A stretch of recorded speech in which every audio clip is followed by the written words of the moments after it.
Hello बच्चों। तो जैसा कि मैंने कहा था कि हम नेक्स्ट वीडियो लेकर आएंगे, तो अभी की हमारी वीडियो है बेसिक प्रोपोर्शनलिटी थ्योरम बीपीटी, यानी कि जिसे हम थेल्स थ्योरम भी कहते हैं।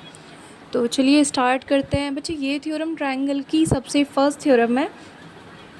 तो इस थ्योरम में देखिए क्या होता है। सबसे पहले मैं आपको स्टेटमेंट बताती हूँ कि बीपीटी का स्टेटमेंट क्या होता है। एक्चुअली बीपीटी का स्टेटमेंट ये है कि देखिए, अगर एक ट्रायंगल की किसी भी एक साइड के पैरेलल अगर कोई दूसरी लाइन बाकी दो साइड्स को इंटरसेक्ट करती हुई निकलती है, कट करती हुई निकलती है, तो क्या होगा कि वो बाकी दो साइड्स को प्रोपोर्शनली डिवाइड कर देती है। ठीक है, ये है स्टेटमेंट हमारा बीपीटी का। अब देखिए इसे प्रूफ कैसे करना है वो देखते हैं। तो सबसे पहले हमें क्या क्या गिवन है। हमें इस थ्योरम के लिए गिवन है कि ट्रायंगल ए बी सी में डी ई जो होना चाहिए वो हमारा बी सी के पैरेलल होना चाहिए। ठीक है, प्रूफ क्या करना है, हमें प्रूफ ये करके दिखाना है कि ठीक है पैरेलल तो है बट देन प्रोपोर्शनली डिवाइड करती है। ठीक है, तो यहाँ पर A D upon D B, A upon E C, because D E जो है वो इन दो साइड्स को सेम रेशियो में डिवाइड करके निकलती है। ओके, देन अब इसके लिए हमें एक छोटी सी कंस्ट्रक्शन करनी होती है। कंस्ट्रक्शन क्या करनी है, यहाँ से हमने ई से यहाँ पे ई एफ जो है वो हमने परपेंडिकुलर ड्रॉ किया है किस पर, ए बी लाइन पर, and then D G perpendicular draw किया है किस पर, ए सी लाइन पर। Okay, and then B E को ज्वाइन कर दिया एंड सी से डी को ज्वाइन कर दिया। अब देखिए प्रूफ क्या है इसका। प्रूफ कैसे करना है इसको कि सबसे पहले triangle A D E and D E B, ठीक है, इन दो ट्रायंगल्स की बात करेंगे। तो अगर मैं आपसे पूछती हूँ कि एरिया ऑफ ए डी ई मुझे बताइए, तो एरिया ऑफ ए डी ई क्या होगा।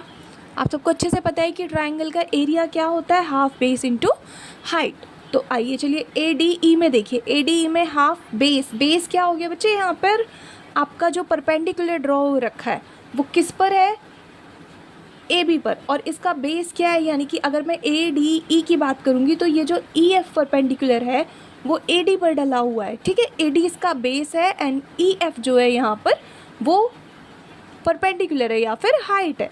ठीक है, सेम डी ई बी। ठीक है, डी ई बी के अंदर देखिए तो इसके अंदर क्या हो जाएगा, हाफ बेस इंटू हाइट। तो बेस क्या हो गया आपका डी बी, और इस लाइन पर परपेंडिकुलर क्या डला हुआ है, D F, sorry E F. ठीक है, तो देखिए यहाँ पर हम लिखते हैं half A D into E F, half D B into E F. तो हाफ से हाफ कट हो जाएगा एंड ई एफ से ई एफ कट हो जाएगा। हमारे पास क्या होगा, A D upon D B. ये हमारी इक्वेशन नंबर फर्स्ट हो जाएगी। अगेन हम A D E and D E C में देखेंगे, इन दोनों का एरिया निकालते हैं। जैसे ही आप इन दोनों का एरिया निकाल कर उन्हें डिवाइड करेंगे तो आपको क्या मिल जाएगा, ए ई अपॉन ई सी। ठीक है, मैं आपको इसके बारे में बता देती हूँ। यहाँ देखिए, जब आप ए डी ई का इस बार एरिया निकालेंगे तो बच्चे यहाँ पर जो हमारी हाइट है वो किस साइड हमें देखनी है, वो हमें देखनी है ए सी पर। ठीक है, जब आप ए डी ई में ए डी ई का एरिया निकालेंगे तो ये जो आपका डी जी परपेंडिकुलर है ये ए ई पर होगा, और जब आप डी ई सी इसको देखेंगे तो आपका ई सी पर जो परपेंडिकुलर होगा वो भी डी जी होगा, बिकॉज डी जी जो है वो परपेंडिकुलर पूरी ए सी लाइन पर है। होप आपको समझ में आ रहा होगा। तो A D E divided by area of triangle E D C, आपको क्या मिल जाएगा, ए ई अपॉन ई सी। अब देखिए यहाँ पर ये हमारे पास इक्वेशन फर्स्ट एंड ये इक्वेशन नंबर सेकेंड। अब बच्चों यहाँ पर ना एक चीज़ आती है, हमें क्या करना होगा कि अगर आप दोनों इक्वेशन की कंपेयर करेंगे, लेकिन कंपेयर करने से पहले आपके दिमाग में एक चीज़ आएगी कि यार आप कंपेयर कैसे करेंगे, क्योंकि यहाँ पर area of D E B and area of E D C ही है। तो यहाँ देखिए, अगर आप इस चीज़ को देखेंगे तो ये रहा आपका डी ई बी, ठीक, और ये रहा आपका ई डी सी। तो देखो बच्चों, डी ई बी और ई डी सी ये सेम बेस पर लाइन कर रहे हैं, और मतलब एक ही बेस पर लाई कर रहे हैं और दो पैरेलल लाइंस के बीच में आते हैं। ठीक है, सेम पैरेलल लाइंस पर ये दोनों ट्रायंगल आए हुए हैं। इसका मतलब है कि जब आप ऐसे ट्रायंगल का एरिया निकालेंगे, ऐसे दो ट्रायंगल्स का जो सेम बेस पर लाई करते हो और सेम पैरेलल लाइंस पर हो, तो उनका एरिया हमेशा इक्वल आएगा। ओके, तो इसका मतलब क्या होगा कि area of triangle E D C is equal to area of triangle D E B.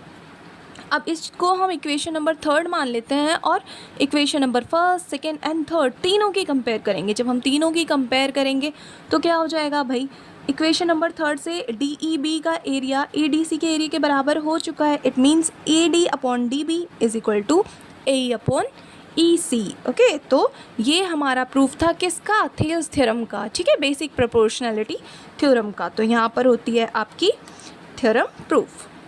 Hope आप लोगों को समझ आया होगा। अगर समझ में नहीं आया तो वीडियो को रिप्ले ज़रूर करिएगा, और अगर फिर भी कोई डाउट आपका रह जाता है तो उस डाउट को आप कमेंट सेक्शन में मेंशन कर सकते हैं। Okay, bye bye, take care.